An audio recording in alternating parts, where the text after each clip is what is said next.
Hello friends, welcome back to the Smart But Clever YouTube channel. My name is Shivansh and in this particular video we will be discussing some practice questions related to binomial distribution. So guys, binomial distribution एक discrete probability distribution है जो कि एक arrival pattern के concept पे based है. सो इसका हम थोड़ा सा रिकैप कर लेते हैं. What is PMF of binomial distribution? The probability mass function of binomial distribution was such that if we will be considering an example, और हम डायरेक्टली लिख देते हैं उसे, probability such that a random variable X takes a value R, it is equivalent to N C R P की power R Q की power N minus R. ये मेरा पीएमएफ था बाइनोमियल डिस्ट्रीब्यूशन का. हियर आर रिप्रेजेंट, आर क्या represent करेगी? मेरी success. P represent by probability of success, probability of success कि सक्सेस की कितनी प्रोबेबिलिटी है. Here R represent the success की नंबर ऑफ सक्सेस कितनी चाहिए मुझे, and Q represent the probability of failure, probability of failure. So guys एक चीज़ मुझे पता है, जो प्रोबेबिलिटी ऑफ सक्सेस है and probability of failure they are equivalent to 1. अगर मैं उसका समीशन करूँगा then I will be getting 1 as my output और आउटकम यू कैन से. तो ये चीज़ हमने पिछली वीडियो में देखी थी. We have also discuss some point जिसका प्रूफ हम आने वाली वीडियो में करेंगे with the help of movement generating function. वो अगला टॉपिक है. उससे पहले आप देखो the mean of binomial distribution which is equivalent to N P. Mean को मैं क्या भी बोलता हूँ, I can also say that expectation of X is equivalent to N P. अगला पॉइंट आप देखो, हमने जो डिस्कस किया था, variance of binomial distribution is equivalent to N P Q, and standard deviation of binomial distribution is equivalent to under root of N P Q. So ये basic stuff है जो कि आपको पता होना चाहिए न्यूमेरिकल सॉल्व करने से पहले. तो हम फटाफट इसके न्यूमेरिकल सॉल्व करते हैं. ये सारी चीज़ें तो आपको पता है ना कि ये बर्नौली ट्रायल से मिलके बनी हुई है. ये सारे पिछले कॉन्सेप्ट आप पिछले वीडियो से रेफर कर सकते हो. तो फटाफट हम पहले क्वेश्चन की तरफ चलते हैं. आप एक बार वीडियो पोस्ट करो और ये क्वेश्चन पढ़ो एंड इसे एक बार खुद से सॉल्व करने की कोशिश करो. तो गाइस देखा आपने? अब मैं आपको पढ़ के समझाता हूँ ये चीज़ और फिर हम इसे साथ में मिलकर सॉल्व करते हैं. Consider an unbias cubic die. यहाँ पे मेरे पास क्या है, एक क्यूबिक डाई प्रेजेंट है और ये क्या है, अनबायस्ड है. अनबायस्ड का मतलब क्या है गाइस? अनबायस्ड का मतलब यह है कि there is an equal possibility. किस चीज़ की? मेरे 1 से 6 तक के आने की इक्वल पॉसिबिलिटी है कि 1 भी आ सकता है, 2 भी आ सकता है, 3 भी आ सकता है, 4 भी आ सकता है, 5 भी आ सकता है और 6 भी आ सकता है. इन सब की पॉसिबिलिटी क्या होगी? 1/6 होगी आने की. With opposite faces coloured identically. दोबारा पढ़ो. Consider an unbiased cubic die with opposite faces covered, या फिर कलर्ड कह सकते हो आप, coloured identically, and each face coloured red, blue और ग्रीन. तो ये मैंने डाई बना दिया. So that each colour appears only 2 times on the die. The die is thrown thrice. The probability of obtaining red colour on the face of the die at least twice is. तो guys मुझे एक चीज़ इससे पता लग रही है कि यहाँ पे ऑब्टेनिंग रेड कलर लिखा हुआ है. ऑब्टेनिंग रेड कलर क्या सिम्बोलाइज करेगा? कि मुझे प्रोबेबिलिटी ऑफ रेड कलर तो बताना ही है. इतना तो मुझे कुछ बताना है, लेकिन कैसे बताएंगे अभी हम देखते हैं. एक चीज़ आप दोबारा से एक बार क्वेश्चन रीड करो. Consider an unbiased cubic die with opposite faces coloured. तो इसमें क्या है, जो अपोजिट फेस है वो कलर्ड है. जैसे कि गाइज ये मैंने एक डाइस बना दिया. डाइस में आप ये देख सकते हो कि ये जो ये वाला फेस है, सपोज करते हैं ये ऊपर वाला फेस, ये क्या है, रेड है. ये क्या है, रेड है. ये रेड है, तो इसके अपोजिट जो नीचे वाला फेस है ये भी क्या है, रेड है. Isn't it guys? अब इसके अपोजिट में इन्होंने क्या बोला हुआ, इसके अपोजिट में इन्होंने बोला हुआ कि जो दूसरे फेस है वो ग्रीन या फिर ब्लू है. ये वाला फेस ग्रीन है, तो इसके इधर वाला ये वाला फेस भी ग्रीन हो जाएगा. और इसके अगेंस्ट में इन्होंने बोला हुआ कि एक फेस ब्लू है, तो इसके पीछे वाला ये फेस ब्लू हो जाएगा. और जो इसके सामने वाली साइड है, ये जो ये साइड आप देख रहे हो, ये भी कैसी हो जाएगी, ये भी ब्लू हो जाएगी. तो अपोजिट फेसेस आर कलर्ड. जैसे कि एक ये फेज हो गया, एक इसकी ये वाली साइड होगी, ऊपर की साइड की ये वाली चीज़ें होगी, और एक ये हो गया सामने वाला और इसके पीछे वाला। Isn't it guys? ये चीज़ें तो आपको अच्छे से क्लियर होगी। तो मुझे एक चीज़ अब यहाँ पे पता लग गई है, what I am getting the point that कि जो रेड कलर है, red colour is depicting my success. Red colour क्या डिपिक्ट कर रहा है? Red colour is depicting my success. और अगर रेड कलर नहीं आएगा, it means that it is failure. तो यहाँ पे एक कंडीशन आप पढ़ो, the die is thrown thrice. Die कितनी बार थ्रो कर रहा हूँ मैं? एक डाई को मैं 3 टाइम थ्रो कर रहा हूँ। तो यहाँ पे मेरे कितनी बार रेड आएंगे? या तो एक भी बार रेड नहीं आएगा, या तो मेरा 1 बाय रेड आ जाएगा, या तो 2 बार रेड आ जाएगा, या तो 3 बार रेड आ जाएगा। Isn't it guys? यही तो पॉसिबिलिटी है रेड कलर आने की। जैसे अगर मैं 3 बार किसी डाइस को थ्रो करूँगा, तो या तो मेरे इसमें एक बार रेड आएगा, 2 बार आएगा, 3 बार आएगा, या तो आएगा ही नहीं। अब हम इसे कैसे सॉल्व करेंगे? यहाँ पे मुझे एक कंडीशन दे रखी है, the die is thrown thrice, the probability of obtaining red colour on the face of the die at least twice is, at least twice is, at least twice is, मतलब कम से कम 2 बार होनी चाहिए। So probability such that a random variable X takes a value which is greater than equivalent to 2। तो ये मुझे चीज़ बतानी है। आपको ये क्वेश्चन समझ आया? अब आप एक बार वीडियो पोस्ट करो और दोबारा से खुद से पढ़ने की कोशिश करो, and then you solve it. तो अब आपको ये चीज़ पता लगेगी। तो ये जो ये चीज़ है, it will be equivalent to probability of X equal to 2 plus probability of X equal to 3। यहाँ पे probability of X equal to 4 क्यों नहीं आ सकता? क्योंकि ये तो केस ही नहीं है, because my die is thrown only 3 times, 3 times ही थ्रो रखा। तो आप इसे निकालो और फटाफट सॉल्व कर दो, ये हो जाएगा आपका आंसर। करते हैं इसे सॉल्व, इट्स वेरी सिंपल। आपने देखा हुआ प्रोबेबिलिटी ऑफ रेड जो क्या रिप्रेजेंट करेगी? प्रोबेबिलिटी ऑफ सक्सेस रिप्रेजेंट करेगी। It is equal to 2/6। 2/6 क्यों होगा गाइस? क्योंकि यहाँ पे आप देखोगे, ये जो ये रेड कलर है, रेड कलर यहाँ पे 2 साइड में प्रेजेंट है। रेड कलर ऊपर भी है, नीचे भी है, तो 2 साइड में प्रेजेंट है। रेड कलर आने की प्रोबेबिलिटी हो जाएगी 1/3। It is equal to P। और अगर रेड कलर नहीं चाहिए मुझे, प्रोबेबिलिटी ऑफ नॉट रेड क्या आ जाएगा? It is equal to probability of failure.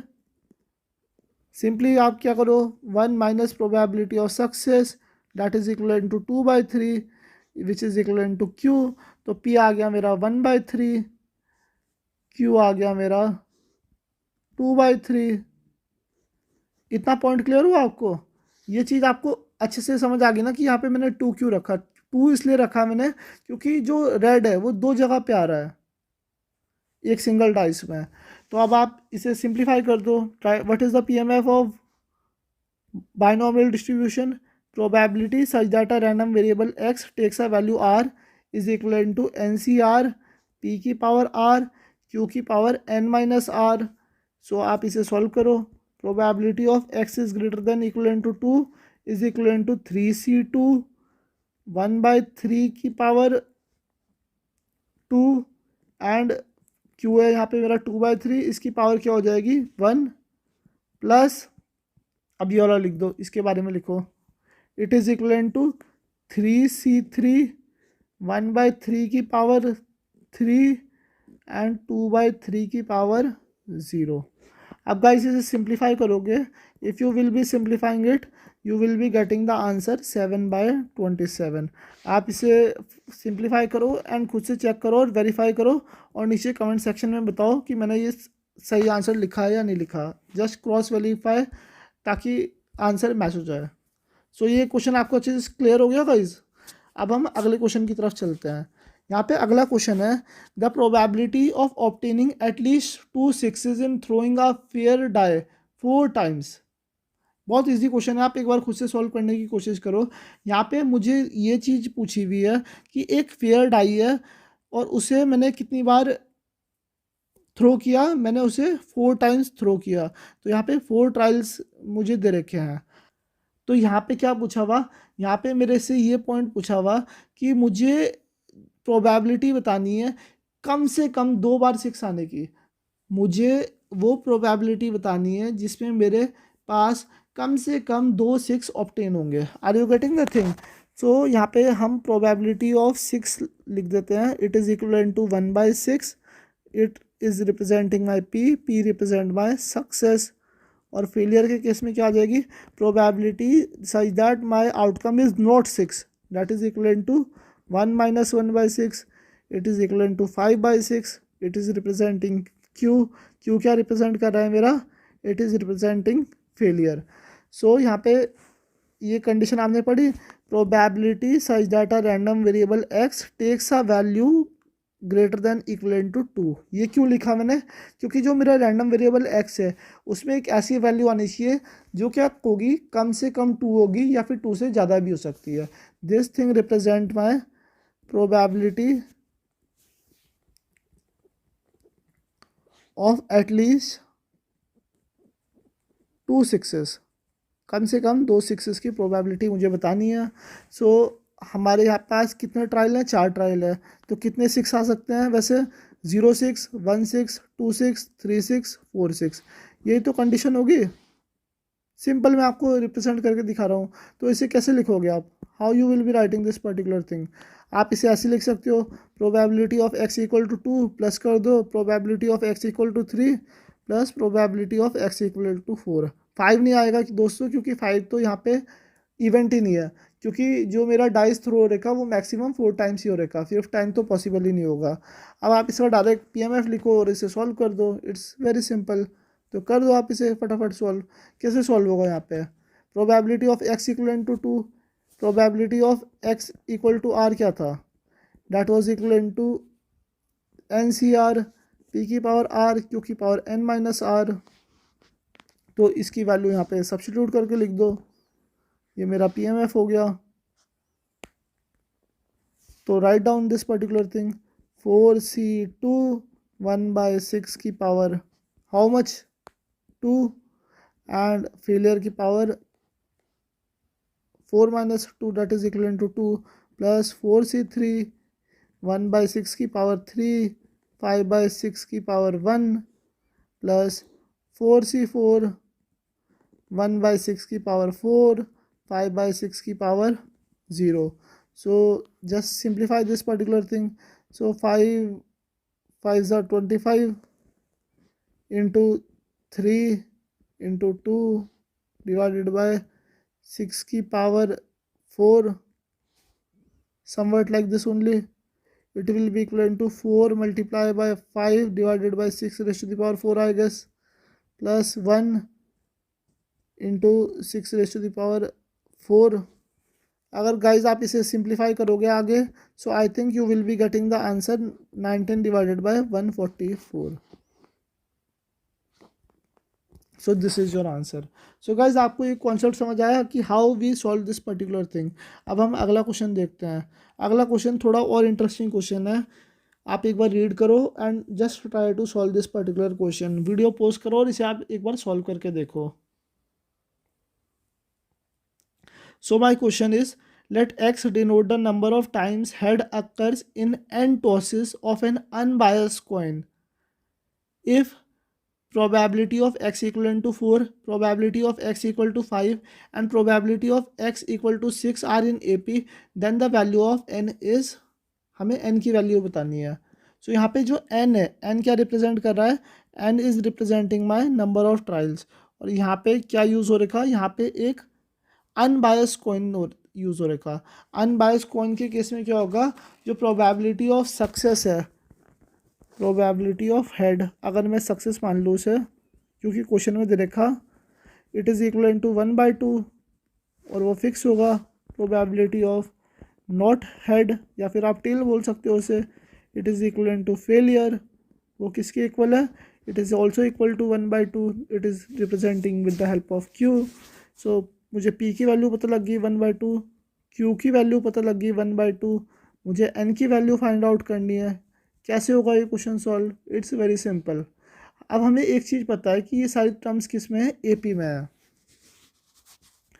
तो probability of x equal to 4, probability of x equal to 5, probability of x equal to 6, are in A P, arithmetic progression में है। तो arithmetic progression की हमें एक प्रॉपर्टी पता है कि जो मेरा मिडल एलिमेंट है अगर मैं उसका ट्वाइस कर दूं it will be equal to the first element plus third element. आप सिंपल एक चीज़ देखो, 2 4 6 आर इन ए पी, तो अगर मैं 2 इंटू 4 कर दूं डैट इज इक्वल टू 2 + 6, तो 8 इक्वल टू 8। आप ये देख लो 3 6 9 आर इन ए पी, ये ए पी में है ना, so twice of middle term is equal to first term plus third term, 6 to the 12, 9 and 3 12। ये सिंपल एग्जाम्पल है, आप इसे देख सकते हो, ये आपने पहले पढ़ा होगा। सो हम यही लॉजिक यहाँ पे लगाएंगे अपनी ए पी का। क्या लॉजिक है मेरा, ट्वाइस ऑफ मिडल टर्म, तो 2 into probability of X equal to 5 is equal to probability of X equal to 4 plus probability of X equal to 6। इसे सॉल्व करो, 2 यहाँ पे आ जाएगा NC5 1/2 की पावर 5 1/2 की power n-5 equal to probability of X equal to 4 के case में ले लो NC4 1/2 की पावर 4 1/2 की पावर n-4 प्लस NC6 1/2 की पावर 6 और 1/2 की पावर n-6। गाइस इसे आप खुद एक बार सिंप्लीफाई करके देखो, do it yourself and I think you can will be getting answer n equal to 7। मेरा मेन मोटिव यहाँ पे आपको ये एक्सप्लेन करना था कि अगर कोई भी टर्म्स एपी में होगी उसे आप कैसे सॉल्व करोगे, और अगर इस टाइप का क्वेश्चन आपको मिलता है तो आप उसे कैसे टैकल करोगे। Getting the answer is very easy, क्योंकि आपके पास कैलकुलेटर वगैरह सारी अप्लाइंसेस रहेगी, लेकिन actually how you approach the problem is the most important thing. Are you getting the logic कि प्रॉब्लम को आप किस तरीके से अप्रोच कर रहे हो, कैसे रीड कर रहे हो, कैसे प्रॉब्लम स्टेटमेंट समझ रहे हो, that is more important than properly solving this particular thing. वो आप कर सकते हो, क्योंकि I will not solve it completely because it will take time. उससे ज़्यादा अच्छा है मैं आपको 2-3 क्वेश्चन और करवा देता हूँ। तो अगला क्वेश्चन देखो आप, this is my next question. 5 coins whose faces are marked as 2, 3 are thrown. The probability of obtaining a total of 12 is, वो मुझे बताना है। गाइज यहाँ पे क्या क्वेश्चन है, यहाँ पे मेरे पास 5 coins है, जैसे ये मेरा हो गया फर्स्ट कॉइन, ये मेरा हो गया सेकंड कॉइन, ये हो गया मेरा थर्ड कॉइन, ये फोर्थ कॉइन हो गया, ये फिफ्थ कॉइन हो गया। अब उसके फेसेस पे मार्क्ड है 2, 3। 2, 3 का क्या मतलब है, अगर ये मेरा आपने कॉइन देखा होगा एक तरफ तो उसके हेड होता है और इसके ये क्या है, अगर ये फ्रंट है इसका ये हेड होता है, तो इसके बैक में क्या होगा, बैक में क्या होगा, टेल होगा बैक साइड पे। ये क्या है फ्रंट, फ्रंट में क्या है हेड है, तो बैक पे क्या होगा, टेल होगा। इसी तरीके से यहाँ पे फ्रंट में एक है 2 और बैक में क्या है, बैक में है इसमें 3। ये मेरे प्रॉब्लम स्टेटमेंट क्वेश्चन में दे रखी है। तो अब मुझे ये बताना है, क्वेश्चन में मुझे ये गिवन है कि जो मेरे 5 कॉइन्स है अगर मैं उसे स्पिन कर रहा हूँ या इसे थ्रो कर रहा हूँ तो मेरी जो प्रोबेबिलिटी है वो कितनी होगी अगर मुझे 12 टोटल चाहिए तो।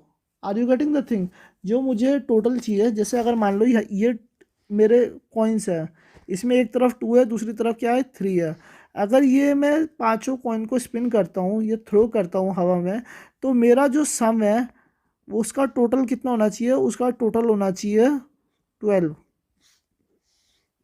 कैसे होगा, अब आप खुद कॉन्सेप्ट सोचो। उससे पहले एक चीज़ हम देख लेते हैं, जो यहाँ पे प्रोबेबिलिटी ऑफ सक्सेस है या फिर प्रोबेबिलिटी ऑफ फेलियर है वो क्या है, फिक्स है।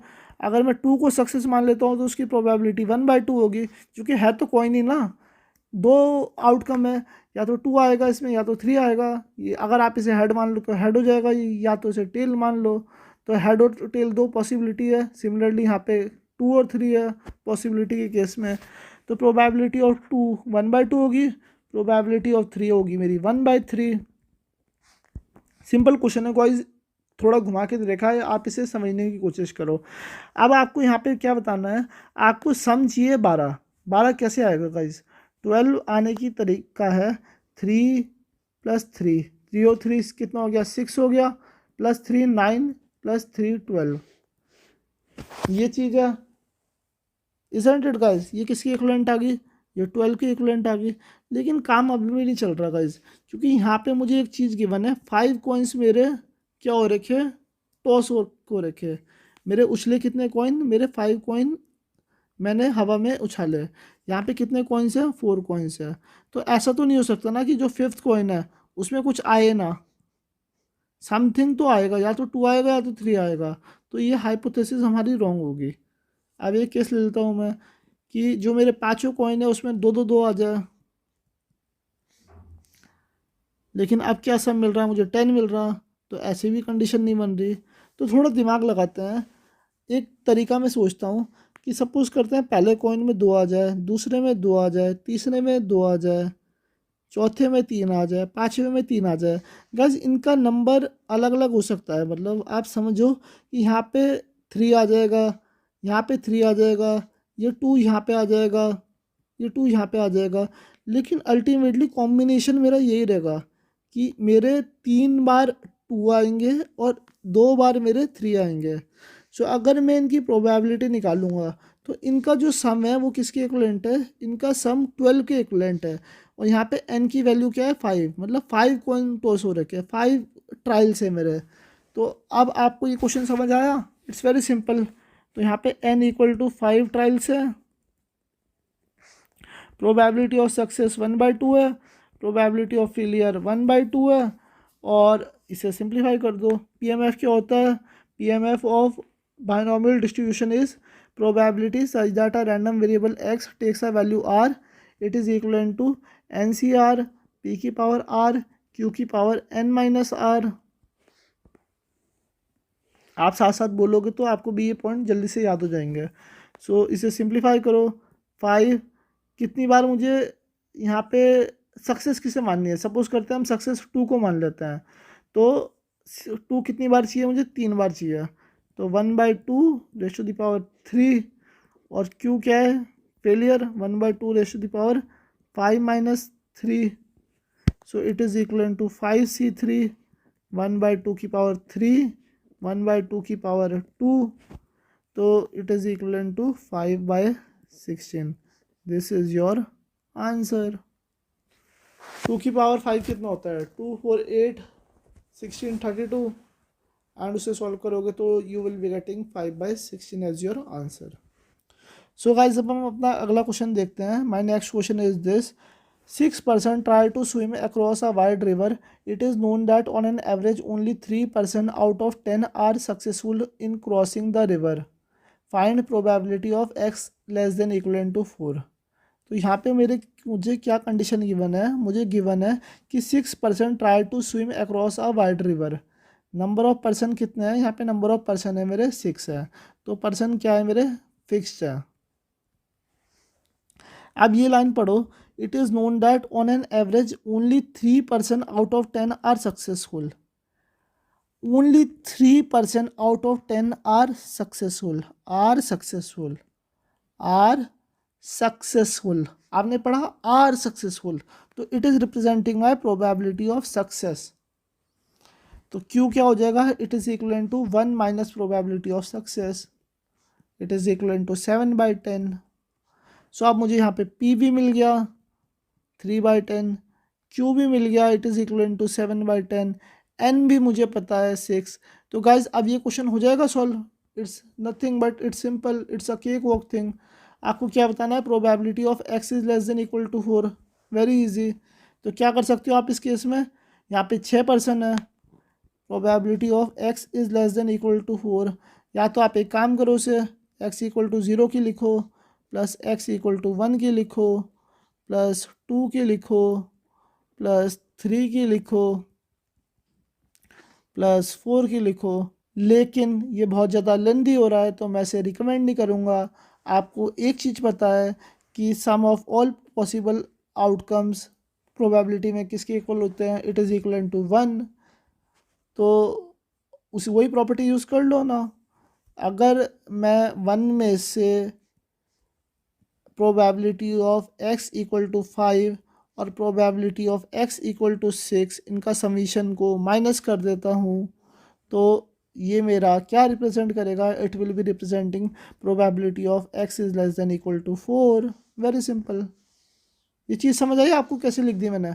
आपको एक चीज़ पता है कि x equal to 0 plus X equal to 1 plus X equal to 2 plus X equal to 3 plus X equal to 4 plus X equal to 5 plus X equal to 6, इनकी प्रोबेबिलिटी का सम किसके इक्वलेंट होता है? 1 के इक्वलेंट होता है। तो अगर मैं 1 में से probability of x equal to 5 और probability of x equal to 6 को माइनस कर दूँ, so it will be giving me by this probability only. तो अब बहुत ईजी हो गया गाइस, कर दो सॉल्व इसे। तो probability of x equal to 5 निकालो आप, it will be equivalent to 6c5। Probability of success is 3/10 की पावर 5, फेलियर 7/10 है, इसकी पावर क्या है? 1 है।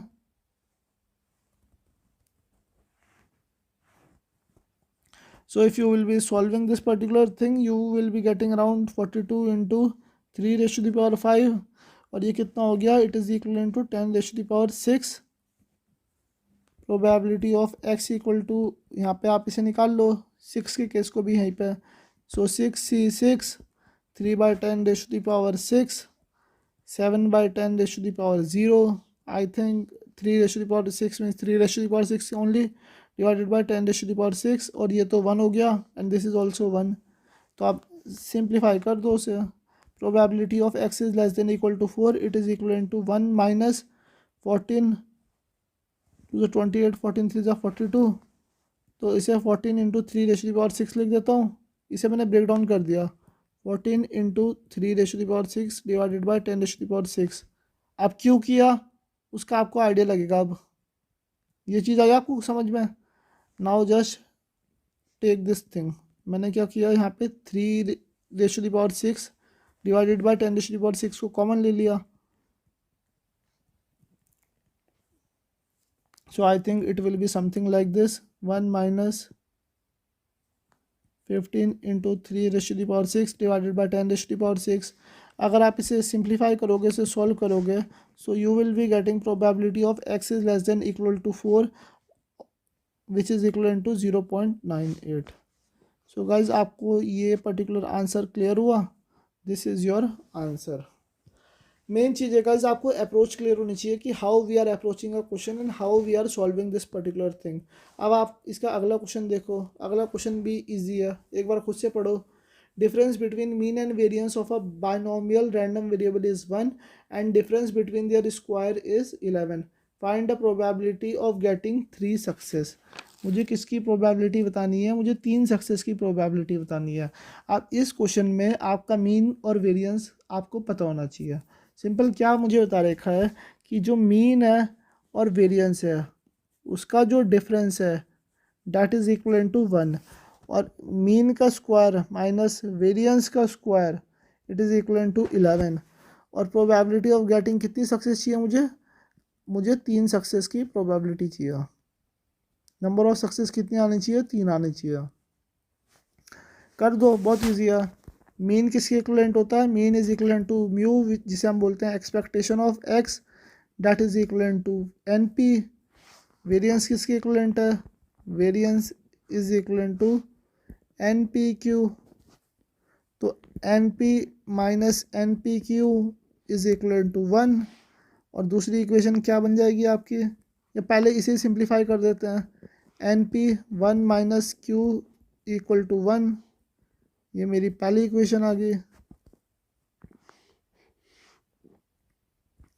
अब दूसरी इक्वेशन ये वाली ले लेते हैं, mean square N square minus N square P square Q square equal to 11। N square P square आप कॉमन ले लो, 1 minus Q square equal to 11। ये सेकंड इक्वेशन आ गई। एक काम करो, 1 को 2 से डिवाइड मार दो, 1 divided by 2, N P 1 minus Q divided by N square P square 1 minus Q square equal to 1/11। इसमें ए स्क्वायर बी स्क्वायर की प्रॉपर्टी लगा दो, so it is equal to N P 1 minus Q N square P square 1 minus Q, 1 plus Q. अब ये cancelled out हो रही है ये term, this thing is cancelled out. एक एन पी कैंसिल आउट हो गया। बचा क्या? बचा है हमारा N P 1 plus Q is equal to 11, isn't it guys?